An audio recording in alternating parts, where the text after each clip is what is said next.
ఇప్పుడే deputy CM గారు చెప్పినట్టు 22వ తారీఖు ఇది అమలు ప్రారంభమవుతుంది. 22వ తారీఖు నుంచి దసరా రోజు నుంచి మళ్ళీ దీపావళి 20వ తారీఖు మళ్ళీ దీపావళి వరకు దీన్ని మొన్న ఏ విధంగా అయితే యోగా మనం రాష్ట్రం మొత్తం ఒక అవేర్నెస్ తేవడానికి మనం ప్రాక్టీస్ చేశాము. ఇక్కడే మీరు గుర్తుపెట్టుకోవాలి, 30 ఏళ్ల ముందు నేను యోగా చేసేవాడిని. ఈ మధ్య ఫిజికల్ ఎక్సర్సైజ్కి వెళ్ళా. మొన్న యోగా చేసిన తర్వాత ఇప్పుడు వారానికి 3 రోజులు కంపల్సరీగా మళ్ళీ యోగా చేస్తున్నా. దీనివల్ల బాడీ చాలా ఫ్లెక్సిబిలిటీ వస్తూ ఉంది. మీరు కూడా ఆ రోజు ప్రోగ్రామ్ ఇస్తే ఒకరోజు ఫోటోల కోసం చేసి వదిలేశారు. కనీసం ఇప్పటి నుంచి మీరు ప్రారంభించండి. It will give so much of strength and relief కూడా ఇవన్నీ వస్తాయి. అందుకే every house hold, every village, every business establishment రాష్ట్రం మొత్తం అవేర్నెస్ తీసుకొచ్చేట్టుగా ఈ రిఫార్మ్ని సద్వినియోగం చేసుకున్నట్టుగా దీనివల్ల next level of development growth వేడుగా మనం చేయాల్సిన అవసరం ఉంది. దీనికోసం ఒక క్యాబినెట్ సబ్ కమిటీ వేస్తాం. 22న యాక్షన్ ప్లాన్ తయారు చేస్తాం. ఎమ్మెల్యేలు, ఎంపీలు అందరూ దీంట్లో ఇన్వాల్వ్ అవుతున్నారు.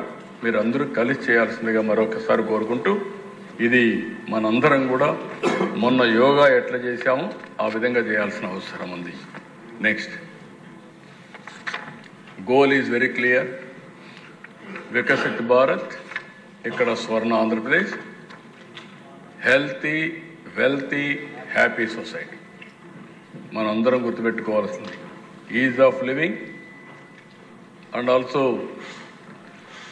ఆరోగ్యం, ఆదాయం, ఆనందంగా ఉండే సొసైటీని మనం ప్రమోట్ చేయాల్సిన అవసరం ఉంది.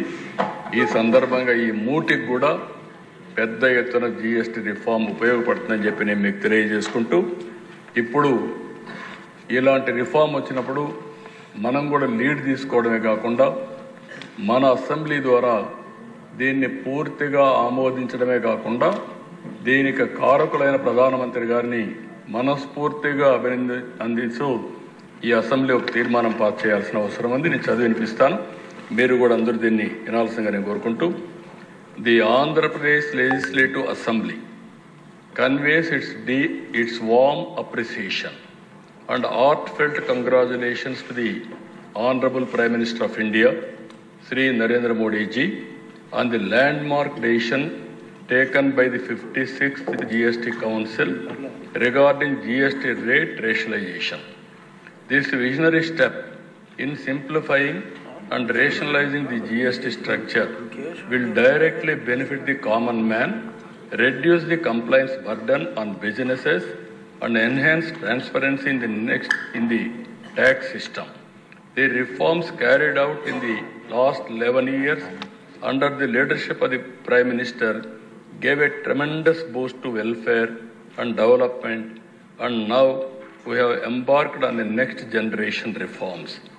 This historic reform will further strengthen cooperative federalism, promote ease of doing business, speed of doing business, and support labor-intensive sectors.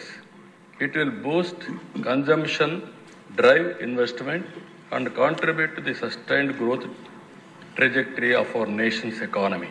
These reforms will usher in growth of Indian companies, leading to Swadeshi consumption pattern.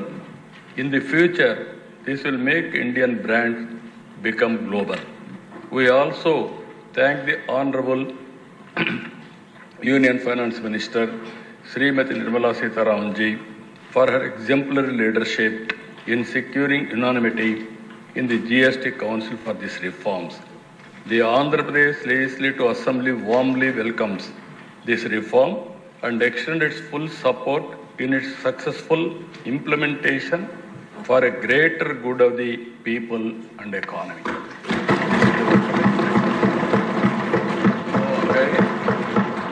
మనందరం కూడా ఇలాంటి చరిత్రలో ఒకసారి కొన్ని సంఘటనలు జరుగుతూ ఉంటాయి. కొంతమంది చరిత్రలో జరిగే సంఘటనలు అర్థం చేసుకోలేరు, కొంతమంది దాన్ని సహకరించలేదు. ఆ పరిస్థితుల్లో ఈరోజు అపోజిషన్ పార్టీ ఉంది. ఈరోజు మనం ఒకసారి చూస్తే ఏ రాజకీయ పార్టీ అయినా ఒక బాధ్యతగా ప్రవర్తించాల్సిన అవసరం ఉంది. ఎందుకు నేను ఈ మాట వాడుతున్నానంటే, చరిత్ర అనేది ఒకరితో రాలేదు, ఒకరితో ముగిసే పరిస్థితి రాదు. సమాజ హితం కోసం రాజకీయ పార్టీలు ప్రజల పక్షాన్ని ఎప్పటికప్పుడు వాళ్లకు చేతనైనంత వరకు సహకరించాల్సిన బాధ్యత ఉంటుంది. ఈరోజు ఇలాంటి ఒక బ్రహ్మాండమైన రిఫార్మ్ ఈ దేశంలో వస్తూ ఉంటే, ఈ రిఫార్మ్ను అర్థం చేసుకుని దాన్ని సహకరించాల్సింది పోయి అసెంబ్లీకి రాలేదంటే వాళ్ళ దురదృష్టం, వాళ్ళకు ఎవరికి అర్థం కాదు. నేను ఇక్కడుండే ఎమ్మెల్యేలందరినీ కోరుతున్నా, ఎమ్మెల్యే అనే వ్యక్తి అసెంబ్లీ ద్వారా ప్రజా సమస్యల్ని రేజ్ చేయడమే కాకుండా భవిష్యత్తులో ప్రజలు ఏ విధంగా ఉండాలి అనేదానికి పాలసీలు నిర్దేశించాల్సిన బాధ్యత మనందరిపైన ఉంటుంది. మీరు గుర్తుపెట్టుకోవాల్సిన దిశ, ప్రధానమంత్రి గారు 11 ఏళ్లలో 10వ లార్జెస్ట్ ఎకానమీ నుంచి 3వ లార్జెస్ట్ ఎకానమీకి తీసుకొస్తారు. ఇప్పుడు 4వ లార్జెస్ట్, రేపు 3వ లార్జెస్ట్కి వస్తారు. అదే మరిగా ఆయనకు ఒక ఎయిమ్ కూడా ఉంది, నెంబర్ 2 కావాలి, నెంబర్ 1 కావాలి. ఒక పబ్లిక్ పాలసీ ఎంత పవర్ఫుల్ అంటే 95 ప్రాంతంలో మనం నాలెడ్జ్ ఎకానమీకి ప్రాధాన్యత ఇస్తే, ఈరోజు హైయెస్ట్ పర్ క్యాపిటా ఇన్కమ్కు చిరునామా ఏదంటే తెలంగాణ రాష్ట్రం. మోస్ట్ లివబుల్ సిటీ ఏదంటే తెలంగాణ రాష్ట్రం. ఒక ఐటీ పాలసీ వల్ల మీరు చూస్తే ఈరోజు ప్రపంచం మొత్తం తెలుగు వాళ్ళు వెళ్ళారు. ఎక్కడ తెలుగువాడున్నా నెంబర్ 1 పర్ క్యాపిటా ఇన్కమ్ ఎవరిదంటే తెలుగువాడు సంపాదించే పరిస్థితికి వచ్చారు. ఇవన్నీ 25 సంవత్సరాలు. అలాంటి రిఫార్మ్స్ తీసుకొస్తే తప్ప మనం ఇది సాధించలేము. ఆ రోజు కూడా నన్ను ఎగతాళి చేశారు, చాలామంది ఎగతాళి చేశారు. ఐటీ తిండి పెడుతుందా, ఐటీ ఎందుకు అని ఇది చేశారు. అప్పుడు ఇంజనీరింగ్ కాలేజీలు చేసి ఇంజనీరింగ్ కాలేజీలు ఎందుకు చేస్తావు, ప్రైవేట్ కాలేజీ ఎందుకు పెట్టాలి, గవర్నమెంటే పెట్టచ్చు కదా, ఇవన్నీ కూడా విమర్శలు వచ్చాయి. ఆ విమర్శలకు నేను కానీ భయపడి ఉంటే ఈరోజు హైదరాబాద్ నమూనా ఉండేది కాదు, తెలుగువాడు ప్రపంచం మొత్తం రాణించేవాడు కాదు. అందుకే ఇలాంటి రిఫార్మ్ని స్వాగతించాలి, లేకుంటే అర్థం చేసుకోవడానికన్నా ప్రయత్నం చేయాలి. ఈ రెండూ లేకుండా పోవడం బాధాకరం. ఇక్కడే ఎమ్మెల్యేస్ అందరినీ కోరుతున్నా, మీరు గుర్తుపెట్టుకోవాల్సింది assembly is a learning centre. కొత్తగా వచ్చిన ఎమ్మెల్యేలు ఎక్కువ సమయం కూర్చోవాలి. ఈరోజు బీఎస్సీలో కూడా ఒకటి రిక్వెస్ట్ చేసి ఒక నిర్ణయం, ఉదయం 10 to 5, 1 to 2 lunch break, 2 to 5 మళ్ళా సమావేశం అవుతాం. ఈ 6 గంటలు మనసు పెట్టి మీరు ఇక్కడ కూర్చోవాలి, లోపల కూర్చోవాలి, సమస్యలు అర్థం చేసుకోవాలి. మంత్రులు కూడా బాధ్యతగా లోపల ఉండాలి. అదే సమయంలో ఆఫీసర్లు కూడా ఈ గ్యాలరీలో ఉండాలి. ఆ సబ్జెక్ట్ వచ్చినప్పుడు ఆఫీసర్లు కంపల్సరీగా ఉండాలి, బాధ్యతగా మనందరం ప్రవర్తించాలి.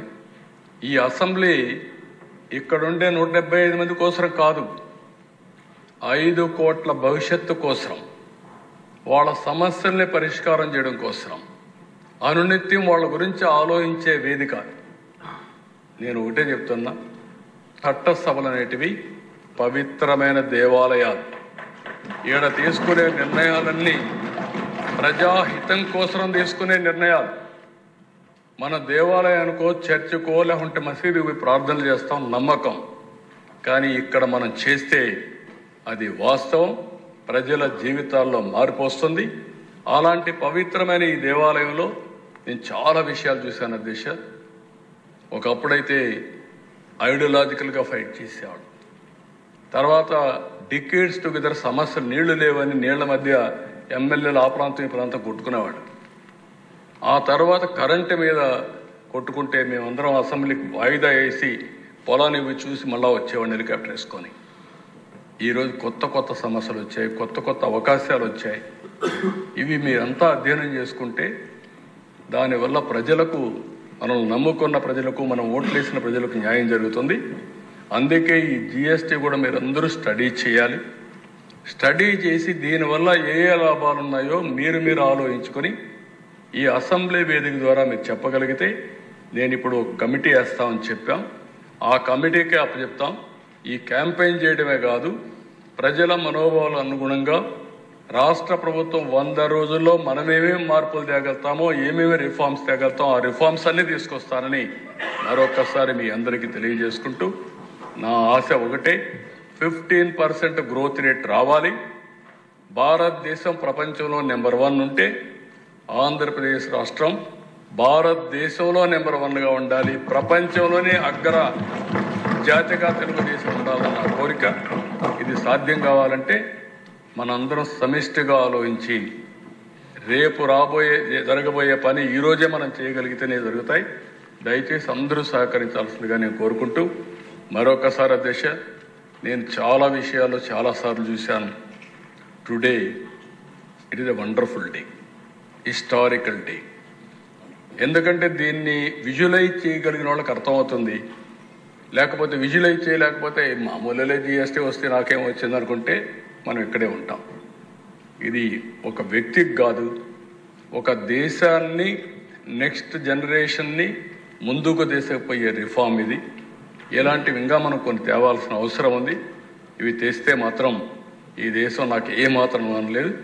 ప్రపంచం ఒకప్పుడు 100 సంవత్సరాల కంటే ముందు మన బానిస దేశం, 100 సంవత్సరాల తర్వాత నెంబర్ 1 దేశంగా ప్రపంచానికి ఆదర్శంగా ఉంటామని చెప్పి తెలియజేసుకుంటూ, ఈ అవకాశాన్ని ఇచ్చిన మీకు కూడా నా నమస్కారాలు, ధన్యవాదాలు. Thank you.